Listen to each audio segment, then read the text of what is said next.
We go now to former FDA commissioner and Pfizer board member, Dr. Scott Gottlieb, who made it out of the snowstorm in Connecticut and down here to Washington, D.C. this morning. That is dedication, doctor. Thank you. Thank you.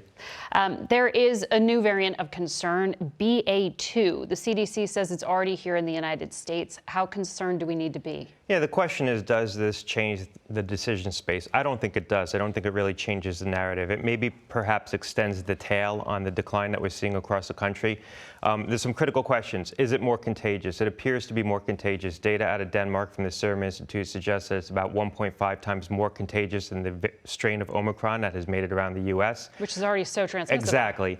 Does it evade our immune system? Does it evade the immunity that we've acquired from Omicron infection or the vaccines? Most of the evidence so far, and it's preliminary, suggests it doesn't. In fact, there's data out of the UK that suggests that a fully boosted person may be more protected against this new variant than they were against the original strain of Omicron.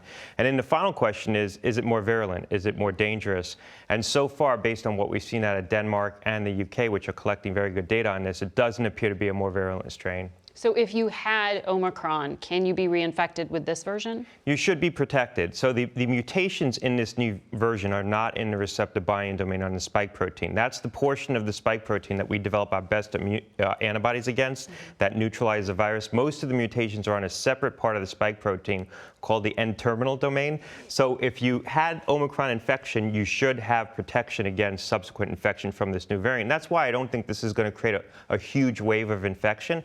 What's likely to happen is, as we were coming down, and we're coming down quite sharply in parts of the Northeast, Florida, the Mid-Atlantic, you might see as this new strain starts to pick up, you might see that we start to slow down in that decline, but the decline will happen nonetheless. Right now, it represents probably about 5% of infections in the U.S., and we have so much Omicron immunity, that's probably going to be a backstop against this really taking off. So, you know, and we talked about it there, every time that there is an infection, these child care centers have to shut down. That creates practical problems for parents who want to go out and participate in the economy. They want to show up for work. I mean, this is a drag for the country. The CDC issued new guidance to child care centers. It recommended toddlers remain masked. It lowered the recommendation for isolation post-infection to about 5 days. Is this prudent? Is this good health policy along with economic policy? Well, look, I think they're doing all they can do, but the guidance really focuses on trying to prevent spread within the daycare center. I think we need to focus a little bit more attention on trying to prevent introduction into those settings, because once you get an infection in that setting, it's hard to control. You know, you got kids who don't wear masks very well. I think it's hard to ask a 2 or 3-year-old to wear a mask. Even if you keep them in social pods, they're going to play together. So it's hard to control transmission within that setting. I think we should be focusing more on trying to keep the infection out in the first place. Well, but to that point, and you know it because I ask you almost every week, because my own kids can't get vaccinated, that's just going to continue to be a risk, right? Until the youngest children, 4 and under, can get a vaccine. So this portion of the puzzle, if a vaccine is greenlit for the youngest Americans, does it unlock everything else? Does this start to move us back to normal? I don't think it unlocks everything else for a couple of reasons. Number one, we're seeing a lot of parents with young kids aren't getting their kids vaccinated. Only about 25% of kids 5 to 11 have been vaccinated. It's been very disappointing. About 18% have been fully vaccinated. So I suspect that there's going to be some hesitation with the youngest kids as well. We can't fully explain it. Also, while the vaccines prevent infection, so if a fully boosted adult has probably a 50% lower chance of getting infected in the first place with that vaccine, they're not 90% protective, and probably in the younger kids they're going to be a little less protective against infection. So you're still going to see kids be able to get infected even if they're vaccinated. What the vaccine's going to do is protect them from bad outcomes, and we've seen a lot of bad outcomes with kids. There is some indication, if you listen to federal health officials, that they may be rethinking the vaccine in 6 months to 4 years old, and I'm hopeful that you could see some movement on trying to entertain that application earlier. Ultimately, the decision resides with FDA, but there is some indication that there may be an earlier action on that application. Dr. Fauci said this week that it would be a 3-dose regimen for the youngest. You said best case would be March. Are you sticking with that?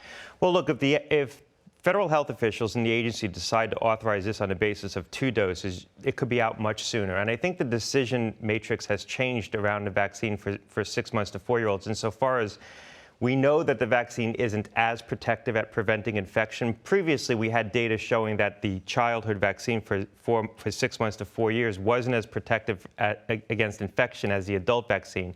That's the reason why they pushed it out and asked for that third dose. But now if the goal of the vaccine is to get baseline immunity in the kids to prevent really bad outcomes, and you're really not using the vaccine as a tool to prevent infection in the first place, 2 doses could do that. Getting 2 doses into a child can provide baseline immunity that protects them from severe disease, from hospitalization, and I think that may be why federal health officials are rethinking this. If, in fact, they decide to authorize this on the basis of 2 doses, it could be out much sooner, perhaps as early as early March. That could be a big development. We mentioned there, our Mark Strassman was reporting on San Francisco being the first major city to roll back its indoor mask mandate. Here in D.C., they just extended it to end of February at least. Is there a clear benchmark yet for when health measures should be lifted? Yeah, this is going to be a real challenge. So right now, you look at a lot of the federal health guidance, and it says that these measures should be lifted when there's low prevalence. The CDC defines low prevalence as 10 cases per 100,000 people per day. That was the old measure. In the age of Omicron, with a much more contagious variant, and with the fact that the population has a lot of immunity, so we're less susceptible overall, we may need to rethink that. We may need to decide that once we get to 20 cases per 100,000 per day, that may be the point at which we start to withdraw these things. Yeah. I'm not so sure we're going to get to 10 anytime soon. Right now, Washington, D.C. is at 50, New York's at 75. With this new Omicron strain that's circulating, we may stall out around 20, and that may be the point when we have to consider withdrawing a lot of these measures. Okay. Dr. Gottlieb, thank you so much. Thanks Good to see you Good to in see you. person.